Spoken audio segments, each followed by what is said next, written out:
अस्सलाम वालेकुम जी, welcome back to my YouTube channel. इस चैनल पे लास्ट जो मैंने वीडियो अपलोड की थी वो शॉर्ट सेलिंग से रिलेटेड थी।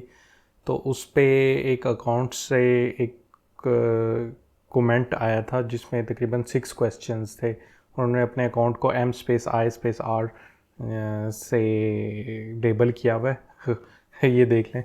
तो इससे बनता क्या है ये तो अब आप खुद ही बताएंगे। लेकिन उन क्वेश्चंस के आंसर्स उन्होंने कहा था कि एक सप्लीमेंट्री वीडियो के थ्रू दे दें, तो मैं उस वीडियो के साथ आ गया हूँ।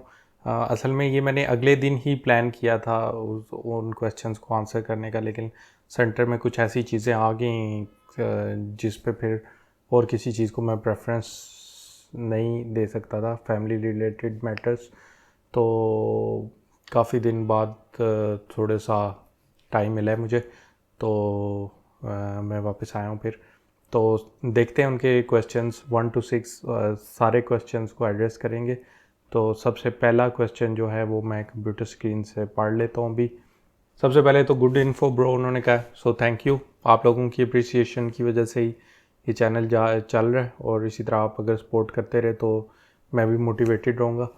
तो पहला क्वेश्चन था, for SNGP September does it mean we can do this on any day of September before the last Friday, for example on 18th of September, and then buy back before the last Friday?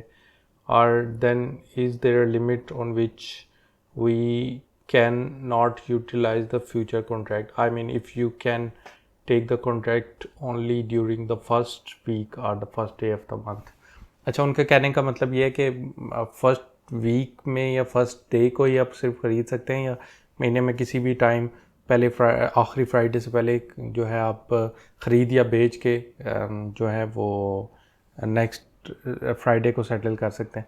तो असल में अगर आप short selling कर रहे हैं तो आप पहले बेचते हैं, तो वो आप किसी भी दिन कर सकते हैं लास्ट फ्राइडे तक। कोई ऐसी लिमिट नहीं है कि पहला दिन या पहला हफ्ता हो, वो आप किसी भी टाइम कर सकते हैं। इवन लास्ट फ्राइडे को क्लोज़ होने से पहले कर सकते हैं। लेकिन ये है कि वो जो क्लोजिंग टाइम होता है ना, उससे पहले आपने अपनी पोजीशन जो है उसको क्लोज़ करना है। उस आप या तो ये कर सकते हैं कि अगर आपने सेल किए हुए हैं तो बाय कर लें, बाय किए हुए हैं तो सेल कर लें। और अगर आप उनको रिटेन रखना चाह रहे हैं तो उसका तरीका ये है कि सितंबर के कॉन्ट्रैक्ट में क्लोज़ करके और अक्टूबर वाले में बाय कर लें। और उससे पहले भी लास्ट फ्राइडे से पहले भी आप देख सकते हैं, किसी भी दिन जब आपको दोनों के प्राइसेस थोड़ी सी मिलती जुलती नज़र आएँ उस दिन आप बेहतर है शिफ्ट कर लें नेक्स्ट में, तो अच्छा है। क्योंकि वो जैसे सितंबर वाला चल रहा होता है साथ ही अक्टूबर वाला भी चल रहा होता है, क्योंकि अब इनके 3 माह तक हो गए ना कॉन्ट्रैक्ट, तो वो साथ साथ अगले माह का भी चल रहा होता है, तो आप उसके अंदर शिफ्ट कर सकते हैं। तो वैसे जो है, अगर आप लास्ट फ्राइडे को भी अपनी पोजीशन क्लोज़ नहीं करेंगे, यानी कि अगर आपने शॉर्ट सेल किया हुआ है तो बाय नहीं करेंगे, या बाय किया हुआ है तो उसको सेल नहीं करेंगे फ्यूचर मार्केट के अंदर, तो फिर वो ब्रोकर ख़ुद आपकी जगह पे वो एक्शन ले लेता है, और वो बाय किया हुआ है तो सेल कर देता है, सेल किया हुआ है तो बाय कर लेता है। फिर वो उस वक्त ऑप्शन नहीं रहती आपके पास कि आप उसी में रखें, क्योंकि फ्राइडे को उन्होंने क्लोज़ करना होता है। अच्छा, अगला क्वेश्चन है, is there a broker fee till we buy back? Broker एक तो आपके बाय सेल पे जो है वो कमीशन तो लेता ही है, उसके अलावा उनका इंटरेस्ट होता है। इंटरेस्ट जो है वो ब्रोकर आपको डेली बेस पे भी वो है लगा सकता है आप पे। और वो क्योंकि ये कॉन्ट्रैक्ट लिमिटेड टाइम के लिए होता है, 1-2 माह के अंदर, तो वो आपको एक फिक्स्ड भी लगा सकता है। ये ब्रोकर टू ब्रोकर वेरी करता है। इसके बारे में आप अपने ब्रोकर से कंफर्म पूछेंगे कि वो किस तरह जो है उस पर चार्ज करते हैं, क्योंकि वो ये कमीशन स्ट्रक्चर सब ब्रोकर्स का जो है ना वो ज़रा डिफरेंट भी होता है।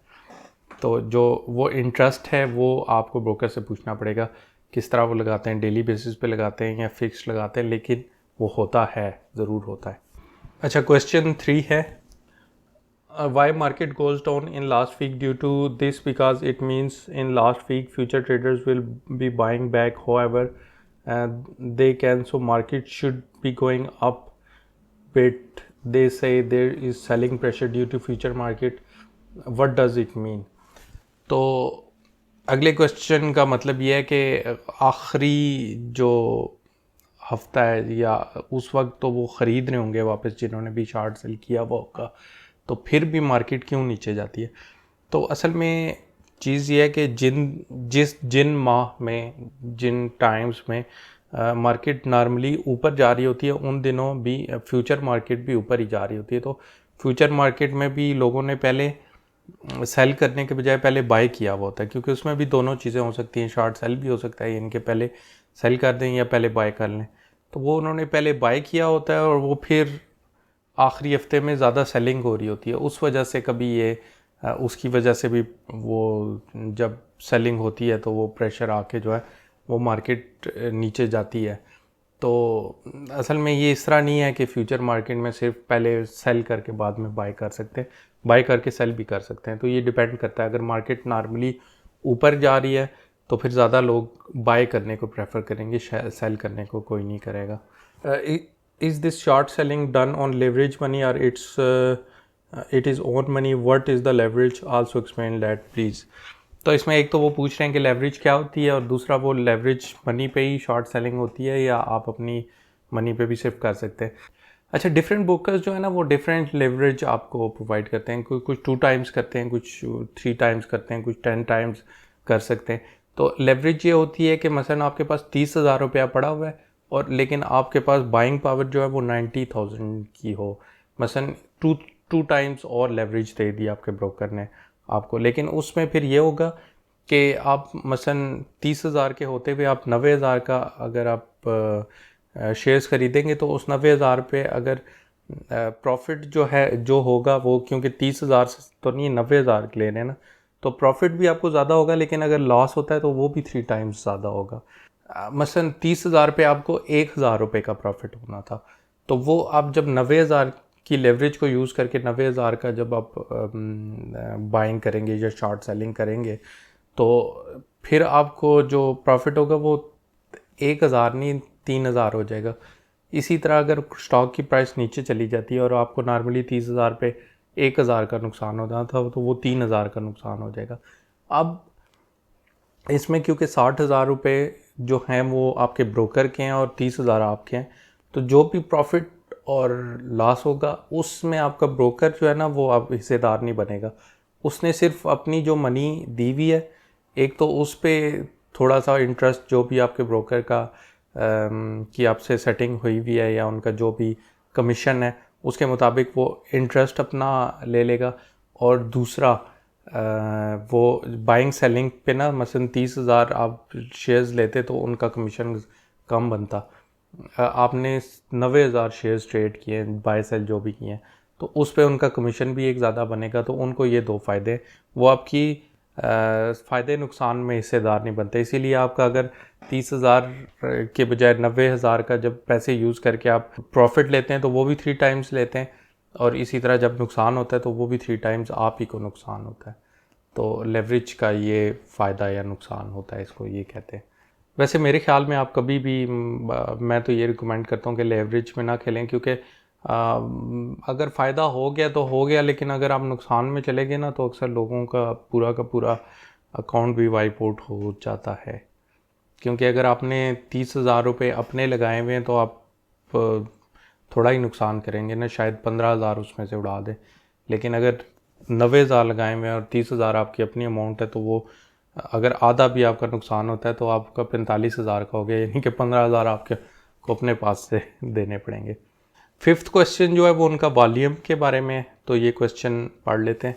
If I am selling in future the person buying must also be using future और he can be from regular market. I mean to ask, does it utilize the same volume of SNGP regular plus future overall volume, or future its own sellers and buyers, and the prices are the same as regular market are at any given time? तो इनका जो 5th question है वो volume के बारे में, कि अगर मसलन 18th है आज या कोई भी डेट है जो कि लास्ट फ्राइडे नहीं है, उससे पहले बाइंग सेलिंग कर रहे हैं हम फ्यूचर में, तो वो रेगुलर मार्केट वाले ही शेयर्स का वॉल्यूम यूज़ हो रहा होगा। यानी कि मैं जब फ्यूचर मार्केट से बेच रहा हूँ तो शायद दूसरी साइड पे वो रेगुलर मार्केट से ख़रीदने वाला बंदा है या सिर्फ फ्यूचर मार्केट से ही खरीद रहा था। तो इसमें एक डिफरेंस है। जो रेगुलर मार्केट में होते हैं ना, वो प्रॉपर जो फिजिकल शेयर्स होते हैं उनका ट्रेड कर रहे होते हैं, लेकिन जो फ्यूचर मार्केट में होते हैं वो एक फ्यूचर कॉन्ट्रैक्ट का ट्रेड कर रहे होते हैं। मसलन मैं अगर फ्यूचर मार्केट में बेच रहा हूँ कुछ, तो वो मैं ये बेच रहा हूँ कि तुम मेरे से ये शेयर्स ले तो रहो, शेयर्स का मतलब कोई एक गारंटी टाइप चीज़ ले लो, लेकिन असल शेयर जो तुम्हारे उसमें जो सेटल होगी ना ये डील, ये उस फ्यूचर डेट को होगी जो इसकी सेटलमेंट डेट होती है, जो कि जैसे सितंबर के केस में लास्ट फ्राइडे है। ये इसी तरह के मसलन मैं ना किसी को एक पर्ची लिख के दे दूं और उससे पैसे ले लूं कि पर्ची पे लिखा हो कि वो 100 SNGP के शेयर, अब वो एक अथेंटिक जो है वो पर्ची हो और वो मुझे उन 100 के पैसे दे दे, और वो इस गारंटी पे ले ले कि इस डेट को, फ्राइडे को, ये असल में खुरम ने ना मुझे ये शेयर्स भी ट्रांसफ़र कर देने। अब उस पर्ची को वो 10 और बंदों को आगे दे सकता है। इसी तरह बाइंग भी जो होती है, वो जो शॉर्ट सेलिंग होती है, मसलन वो भी सेल इस तरह कर रहे होते हैं कि वो एक अपने पास से लिखी हुई या किसी की दी हुई एक पर्ची जो है आगे सेल कर रहे हैं, एक कॉन्ट्रैक्ट है वो, उसको आगे सेल कर रहे हैं और उसकी बेस पे पैसे जो है वो ले रहे हैं, और फिर वापस जो उसकी सेटलमेंट है ना, जो उसकी सेटलमेंट उस फ्राइडे को होगी, लास्ट सेटलमेंट डेट को होगी। तो ये बड़ा वो ज़रूरी है आपको इसमें डिफ्रेंशिएट करना कि जब रेगुलर मार्केट में आप कर रहे होते हैं ट्रेड, तो वो असल में शेयर्स ट्रेड कर रहे होते हैं, लेकिन जब आप फ्यूचर मार्केट में ट्रेड कर रहे होते हैं तो वो एक फ्यूचर कॉन्ट्रैक्ट को आप ट्रेड कर रहे होते हैं और एक गारंटी को ट्रेड कर रहे होते हैं कि उस सेटलमेंट डेट को असल में ये शेयर्स जो मैंने सेल किए हैं या बाय किए हैं वो अपनी जगह पे जहाँ पे उसको होना चाहिए एंड में, जिधर डील ख़त्म हुई है, तो वो जो है उस डेट को वो मिलेंगे। अब आप ये भी सोच सकते हैं कि मसलन किसी ने 10 को शेयर्स शॉर्ट सेल किए और 20 तारीख को उन्होंने वापस भी बाय कर लिए, तो फिर वो लास्ट डेट कहाँ गई सेटलमेंट वाली? तो वो उसमें वही पर्ची का कॉन्सेप्ट आ जाता है कि 10 को आपने जब शॉर्ट सेल किए तो वो आपने वो कहीं से वो पर्ची उठा के किसी और को दे दी और बाद में ख़ुद अपने पास इस तरह लेके रख ली, और वो पर्ची आके गई या वो एक कॉन्ट्रैक्ट ही आके गया। वो फिर लास्ट डेट पे जिसके पास होगी उसको वो फिर वो कॉन्ट्रैक्ट जिसके पास होगा लास्ट डेट को कि इतने शेयर्स, उसको फिर वो शेयर्स मिल जाएंगे। तो वो ओरिजिनल जो होती है ना, वो सेटलमेंट डेट को सारा कुछ होता है, उसकी प्राइस पे चल रहा होता है सारा कुछ, और उसकी जो प्राइस सेट हो रही होती है वो रेगुलर मार्केट से ही आ रही होती है। एग्जैक्टली तो नहीं आ रही होती, लेकिन वो लोग ना रेगुलर मार्केट को देख रहे होते हैं कि रेगुलर मार्केट में इस टाइम पे अच्छा ये प्राइस है, तो ठीक है उस दिन भी तकरीबन इसके इर्द गिर्द ही रहेगी। इसीलिए वो एग्जैक्ट वो प्राइस नहीं होती, लेकिन वो उसी को फॉलो कर रही होती है। वो यही चीज़ है कि वो कोई देखता है ना कि गोल्ड का क्या कहते हैं उस डेट पे वैल्यू क्या होगी, मसलन गोल्ड को हम अगर इस तरह शॉर्ट सेल करें और कुछ, तो वो बंदा यही देखेगा ना कि उस डेट को क्या वैल्यू होगी जिसको सेटल होगा।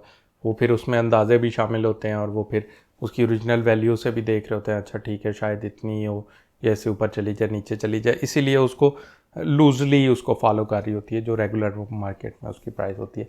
लेकिन ये ओरिजिनल शेयर्स नहीं होते, और इसीलिए फिर रेगुलर का और ये वॉल्यूम जो ओरिजिनल क्वेश्चन था, वॉल्यूम फिर डिफरेंट होता है, वो एक पक्का वॉल्यूम नहीं होता है इसका वो वाला, ये फिर डिफरेंट इन दोनों की वो हो रही होती है ट्रेडिंग।